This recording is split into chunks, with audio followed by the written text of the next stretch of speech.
Alors Michel, qu'est-ce que vous allez préparer aujourd'hui pour ce menu inspiré de la cuisine de Louisiane? Alors aujourd'hui, nous allons déguster en entrée une soupe de crabe aux écrevisses et au poivron vert. En plat, un jambalaya de porc aux épices. Et en dessert, une tarte aux noix de pécan. Magnifique! Donc une cuisine de Louisiane plutôt familiale, populaire. Comment vous êtes inspiré pour créer ce menu de cuisine louisianaise? Caroline, tout ce que vous venez de citer, c'est ce que j'aime. Et à travers les livres de cuisine cajun, je me suis inspiré de belles recettes. C'est vrai qu'ils ont aussi des produits que je n'ai pas l'habitude de cuisiner, comme les gambos, qui sont des légumes qui sont pratiquement dans toutes les recettes cajun. Des plats de Louisiane si éloignés et pourtant si proches. Inspiré par les racines françaises de cette cuisine, mais aussi par ses épices, ses combinaisons de saveurs inédites, créoles et africaines, Michel Roth, chef aux multiples décorations, sublime ici des plats typiques de cette région et rend ainsi hommage au plus beau métissage culinaire des États-Unis.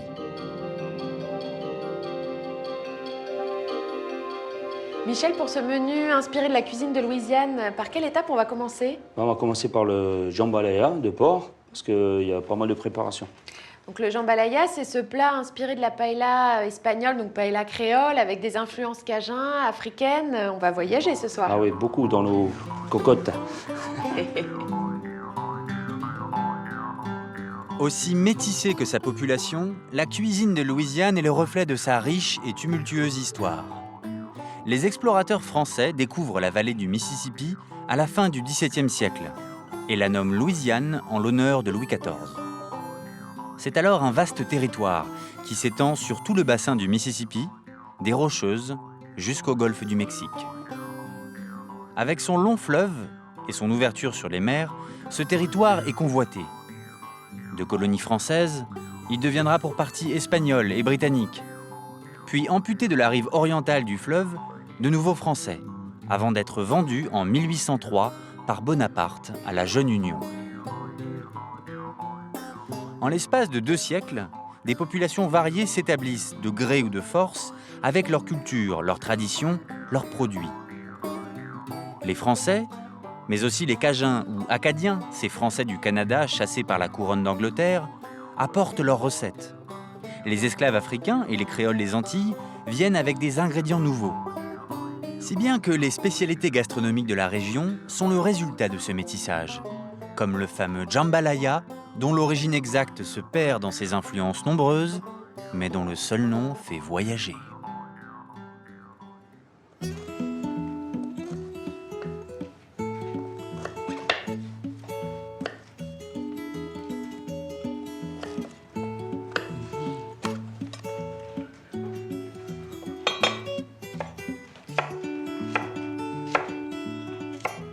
Michel, on est en pleine préparation de notre jambalaya. On va parsemer un peu de cannelle, de paprika et de piment. Alors attention avec le piment parce que c'est fort. Et on va le rouler dedans. Je vous laisse faire? Hop, Oui. je vous le passe. Oui. Voilà, comme ça, moi. Et vous, pendant ce temps-là, Alors, vous moi- mettez le beurre. Donc moi, je mets le beurre. Ok, alors je commence par la cannelle. Voilà. Là, ça vous Donc, semble bien au niveau de C'est pas du mal. dosage? On le tournera après. Oui, oui, bien sûr. Mais je veux dire, au Voilà. niveau du dosage. C'est bien, c'est bien. C'est bien? Bon, moi, je vais mettre mes oignons hachés. Dans le beurre qui est fondu. Voilà, c'est génial. Voilà. Ça va sentir bon dans cette cuisine. Ouais, c'est bien, c'est beau, hein, ce mélange. Déjà, ça fait envie. Hein. Paprika, cannelle. Donc, alors, Alors, le piment, on y va Attention. compte-goutte. C'est bien parce que Oui, ça s'étale bien. Je pense que de l'autre côté, la même chose. La et même c'est chose. parfait. D'accord. Donc, moi, j'ai mis de l'ail haché là, dans mon poêlon. Hum. Donc, je fais bien suer, donc je fais bien fondre. Hein. Voilà. Je vous amène la Oui. viande comme ça dans son plat Oui. directement. Hein. Oui, oui. Là, je vais rajouter Les patates les douces. patates douces coupées par Caroline. Bon, là, du coup, je vous fais travailler là.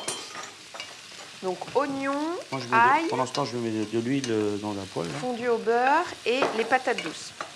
Bon, je vais colorer votre filet de porc. Alors, attention, c'est quand même... toujours faire attention de ne pas... Donc les gombos, Michel, on va les ajouter après les patates douces.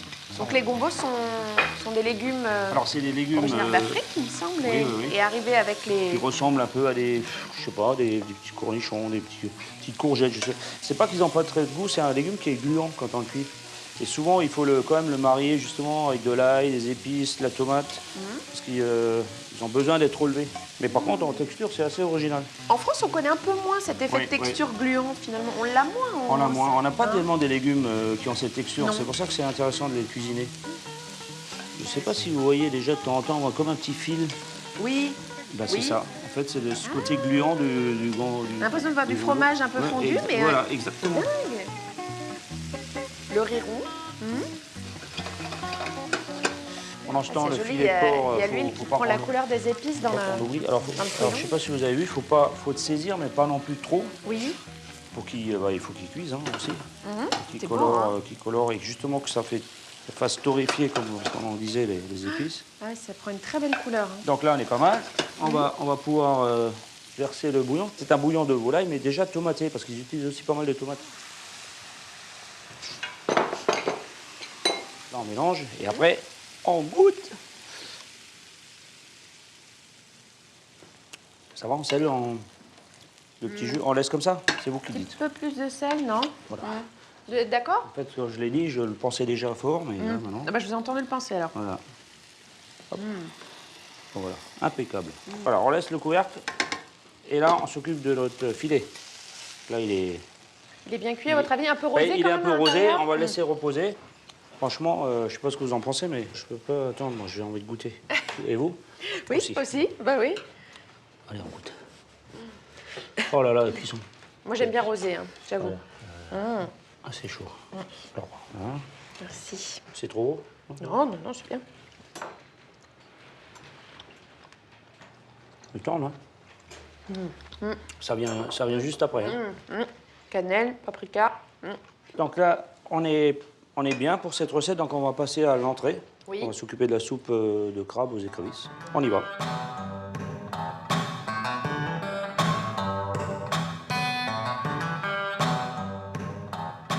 Voilà. Hein? Alors, on les plonge.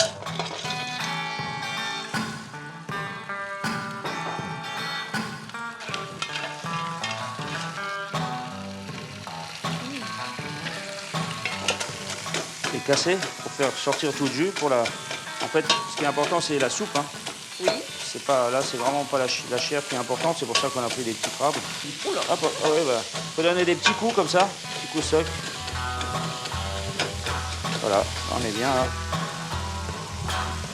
Le bouquet garni, la Sainte Trinité. Voilà, d'oignons, poivron vert, céleri. Ça, c'est primordial.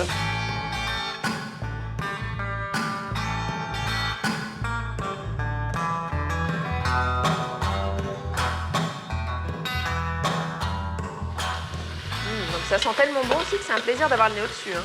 On va attendre encore une petite minute et ensuite on va flamber. Oui. Voilà, petit coup de flambage. Allez, un petit coup en plus. Hop. Ah ouais. C'est beau, hein? Ah, oui, il faut peut-être enlever la spatule. Ouais, quand même. Voilà. Et là, vin blanc, Oui. déglacé au vin blanc sec. Là, on en met un bon fond. Et là, on laisse réduire pour enlever l'acidité Voilà, et j'ai l'alcool. pris un retour d'alcool dans Ah les oui, yeux. oui. Ah ouais, c'est... Et là, on va mettre notre bouillon de ce matin, du bouillon des écrevisses. Hein, Oui, c'est celui-ci. Donc là, on va verser le bouillon. Voilà. Parce que dans notre entrée, dans cette soupe de crabe, il y aura aussi des écrevisses qui seront servies dans l'assiette à soupe. Donc ce matin, j'ai pris des écrevisses qui étaient vivantes, je les ai châtrées, donc je leur ai enlevé le boyau et je les ai versées dans un bouillon fait avec bouillon de volaille et tomates en ébullition. Je les ai versées dedans, j'ai attendu 2 minutes.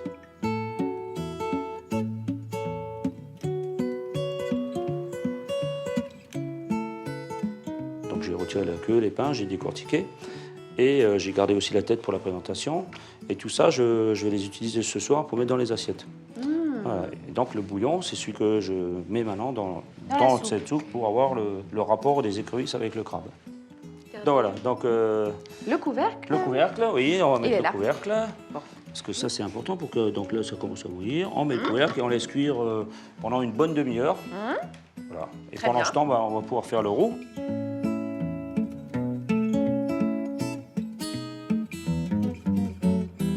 Alors, une bonne dose de beurre. Donc une bonne dose de beurre pour faire le roux. Alors, normalement, Un roux classique, c'est le beurre est fondu, on met la farine. Là, on va le faire colorer, meunière. Voilà. Et donc, il y a autant de beurre que de farine. Hein. Puis, Et ça, vous allez l'ajouter directement dans la soupe, telle quelle? on va d'abord passer la soupe au chinois. Oui. Et ensuite, on va la lier au fur et à mesure Ah, d'accord, oui. pour la passer au chinois. Hein Oui, qu'elle soit toutes plus- les impuretés. qu'il Enfin. n'y ait plus rien dedans. Quoi. Oui. Là, Hop là. vous échappe. Donc ça, on va l'enlever. Caroline. Super, on a bien passé la soupe. Donc là, je reviens à mon roux. Voilà, qui là, c'est bien mélangé. Hein, et là, on va verser la soupe sur le roux. On le fait progressivement, en fait. Comme ça. Encore. Dernier petit coup. Et c'est bon. Je pense que la liaison, elle est pas mal. Donc on va mettre un peu de tabasco. Ouais, je pense qu'on peut en mettre un peu plus. 4, ouais. Hop. Voilà.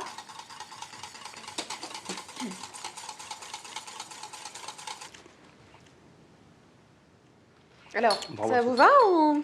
Là, voilà, là, parce que ça a vraiment un goût particulier. Là, on le sent. Oui, ah oui. On le sent. Alors, ce que je vous propose, Caroline, c'est qu'on le laisse comme ça. On la laisse comme ça, cette soupe. Il me reste à faire la julienne de poivron vert pour la dresser. Formidable. On va pour la Oui. dresser. Voilà, génial.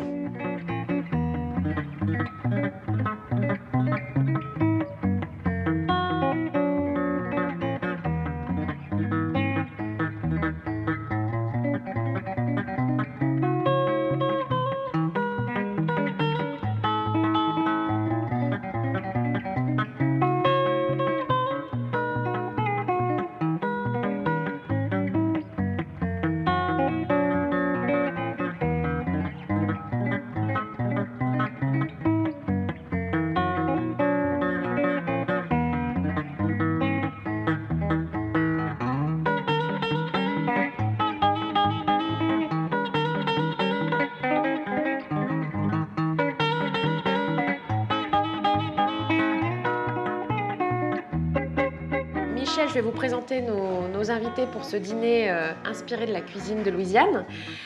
Donc Sarah Savoie, qui est interprète de musique cajun et également cuisinière.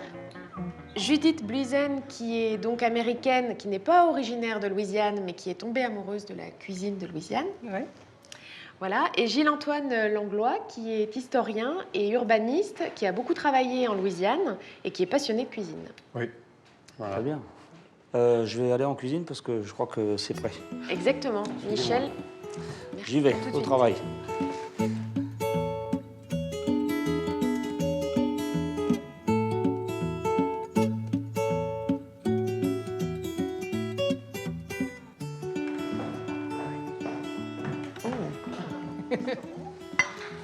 Merci. Donc, je vous ai préparé une soupe de crabe avec des écrevisses et des poivrons verts. Donc, on a lié avec un roux. On a utilisé le bouquet garni, le la Sainte Trinité. Sainte Trinité. Ah oui, vous connaissez la Trinité en Oui. plus. Ah oui, oui, donc c'est poivrons, céleri, oignons, c'est ça, hein? Je dis Ça pas de dépend où bêtises. on est. Ah, voilà, encore une À fois, la pareil. Nouvelle-Orléans, c'est Ça avec le dépend. céleri et chez moi, c'est oignon, poivron et ail. Ah, c'était Oh, bon. ça sent bon. Ça sent bon. Ça sent bon. C'est vrai. Ah wow. C'est vrai que le roux donne cette onctuosité à la Tu soupe. velouté comme ça. Ouais, ce côté velouté, ouais, Oui, c'est très oui. bon. Ah, c'est délicieux. Et le roux, justement, il est très présent dans la cuisine cajun. Depuis toujours, oui, c'est sûr. On a même des anecdotes comme vous êtes peut-être cajun si. Et il y a une réponse si le berceau préféré de votre enfant commence avec d'abord, tu cuisines un roux. Oui, c'est le début de toutes les recettes cajun. First, you make a roux. Ah ouais, donc, Gilles-Antoine, historiquement, le roux est apparu à... Les créoles employaient déjà le roux avant l'arrivée des Acadiens en Louisiane, c'est-à-dire vers 1764-65. Mais c'est intéressant là de dire la différence entre les créoles et les cajuns en plus. Parce que les créoles, chez moi, en Louisiane, ça peut être des Français, ça peut être des Espagnols. Et ça peut être n'importe qui. C'est pas comme couleur de peau ou si on vient des îles, un créole ou quelque chose comme ça. Parce que c'était juste les gens qui qui était là pour coloniser la Nouvelle-Orléans pour la France. Le créole, en fait, sa famille n'est pas d'origine louisianaise, mais il est né en Louisiane. Oui. Alors c'est très différent des Cajuns. Culturellement, ils se distinguaient beaucoup des autres parce qu'ils vivaient à la campagne. Oui. C'est eux qui vont accommoder le raton laveur. Chez moi, bon, c'est plutôt écureuil et lapin et tout ça, mais on ne mange pas de raton laveur. Et de temps en temps, on a mangé des écureuils. Et là, c'est super bon. Et c'est à quel goût, du coup? Ça se rapproche de quelle viande? Un peu comme un lapin, comme un petit Ouais, c'est lapin. ça, Oui.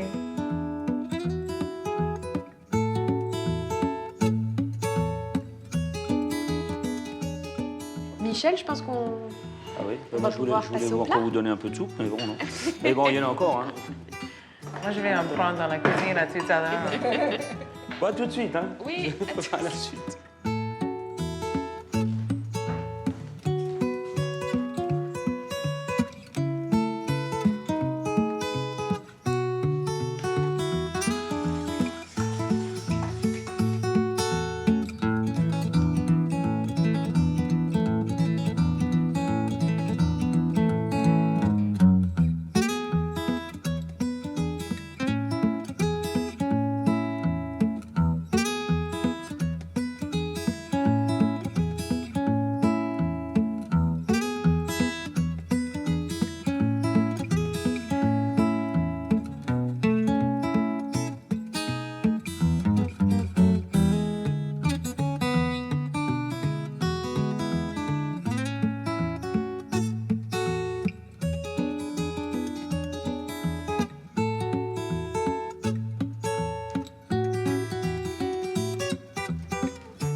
Jambon à la garde.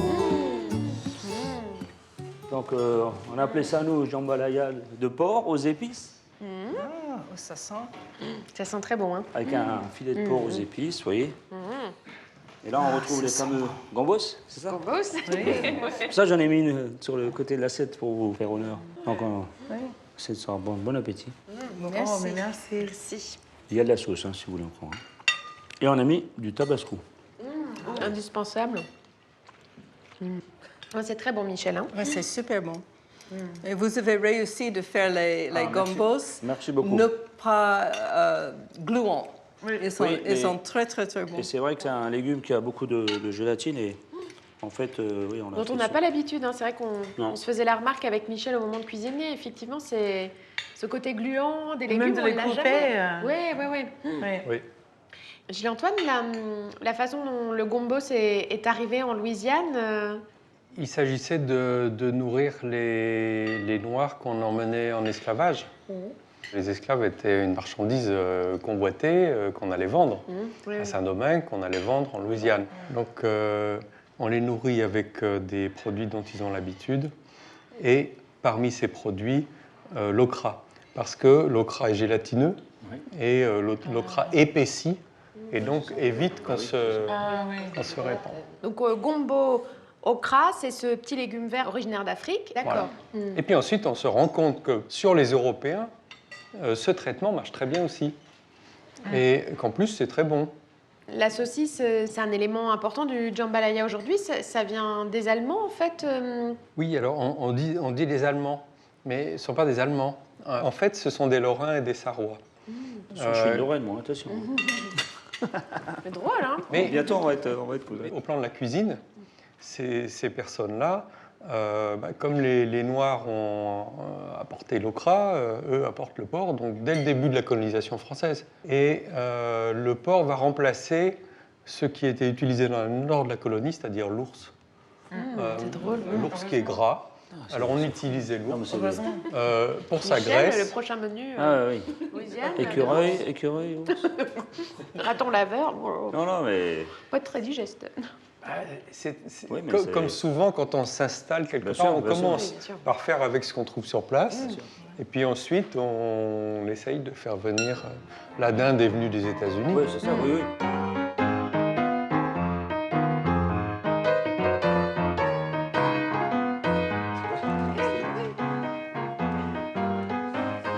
Bon, alors on arrive au dessert, la tarte aux noix de pécan. Caroline, je vous laisse couper, vous avez l'habitude.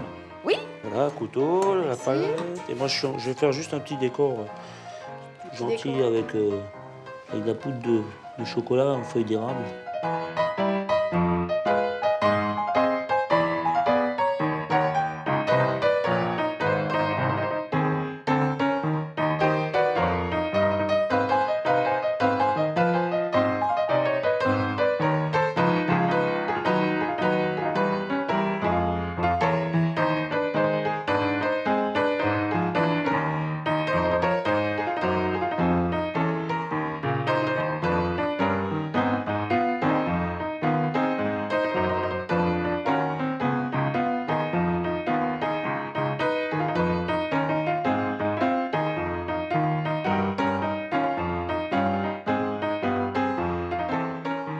Tarte noix de pécan avec bien sûr du sirop d'érable. Sirop d'érable, C'est pour ça que j'ai fait la fête.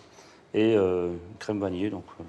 Alors j'ai préparé dans un moule, j'ai mis de la pâte sucrée hein, avec juste une belle épaisseur. Ensuite j'ai rangé bien harmonieusement mes noix de pécan et j'ai fait un appareil avec des œufs, du sucre, de la vanille que j'ai gratté, du sirop d'érable et un tout petit peu de farine. Voilà, j'ai bien mélangé tout ça, j'ai versé dans la tarte et au four pendant 20 minutes à environ 180 degrés.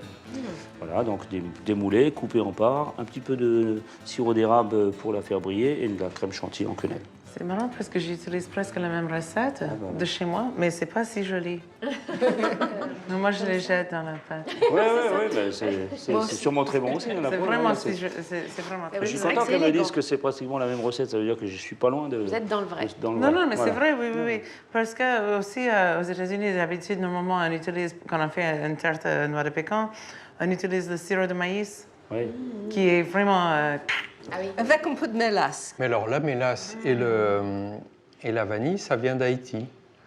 Alors ça, c'est l'autre émigration, celle qui se fait tout à fait à la fin du XVIIIe siècle. Oui. Quand les esclaves de Saint-Domingue se révoltent, ceux qui sont contraints de suivre leur maître viennent en Louisiane. Les maîtres vont créer des journaux et des théâtres, mais les esclaves vont créer une population noire qui sera à l'origine de cette population noire libre. Et certains vont devenir des compositeurs de musique comme Basile Barès, des écrivains comme Edmond Dédé, qui est l'un des nègres d'Alexandre Dumas. Alexandre Dumas étant lui-même le fils d'un mulâtre antillais, qui est le premier général de la République, qui est un noir de la République française. Donc c'est très intéressant, parce que ça montre une fois de plus à quel point, à chaque époque, finalement, la Louisiane englobe de nouveaux migrants, comme ça a été le cas encore après Katrina avec les Mexicains qui sont venus pour nettoyer la ville et qui, pour une partie d'entre eux, sont restés et qui ont apporté une musique différente, des coutumes différentes. Mais c'est peut-être d'ailleurs le moment pour vous, Sarah, de Je peux trapper ma guitare. attraper votre guitare. Oui. Mais en fait, j'avais pensé de vous faire une chanson cajun ce soir. Ah ouais? Mais comme vous avez mélangé autant d'influences dans les plats que vous avez préparés pour nous, j'ai pensé que je connaissais quelque chose de mieux. Goodbye, Joe. I gotta go, me oh my oh. I gotta go pull my pirogue down the bayou. My Yvonne's the sweetest one, me oh my oh. Son of a gun, we're gonna have a little fun on the bayou. Jambalaya, crawfish pie, Michelle Rock's gumbo. 'Cause tonight I'm gonna see my share of me, oh. A big guitar, feel free, job, be so gay, oh. Son of a gun, we're gonna have a little fun on the bayou. Jambalaya, crawfish pie, Michelle Rock's gumbo. 'Cause tonight I'm gonna see my share of me, oh. A big guitar, feel free, job, be so gay, oh. Son of a gun, we're gonna have a little fun on the bayou. Super, bravo. Merci, Sarah. Merci, hein, c'est vraiment très gentil. Hein.